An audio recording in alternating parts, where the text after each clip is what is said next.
Good afternoon, welcome to this presentation.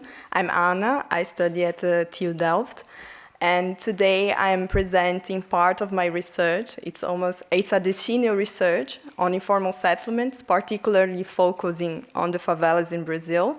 I study two favelas on field, the favela Sururu de Capote, which was considered by UN ABRAM-DH, which is the institution responsible for the nutrition in poor settlements as the worst urban settlement in Brazil in 2008, and the Favela do Telégrafo, where I live to perform my research. So while I was studying these two settlements, I've identified several ways through which the residents build their houses.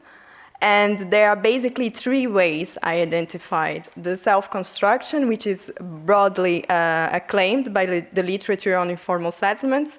The mutirão, which is when a group of residents gather in order to construct their houses. And the network of masons, which is the least studied, let's say, way of constructing houses in the favela.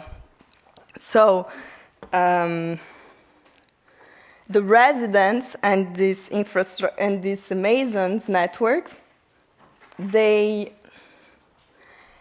have certain criteria in order to establish which are the quality criteria and which are the prevention criteria, especially to prevent houses to be inundated by floods and to prevent landslides to occur in the houses they build. So I mentioned in this slide the fact that the masons that build houses in the favelas, they open holes on the ground floor of houses in order to water to go out of their houses when flood occurs. The fact that they strongly enforce the foundations of houses, both to prevent the growth of houses, the vertical growth of houses in case of need, and also in the case that they want to prevent a certain landslide to turn down their houses, the strong belt that they build during the construction process of houses.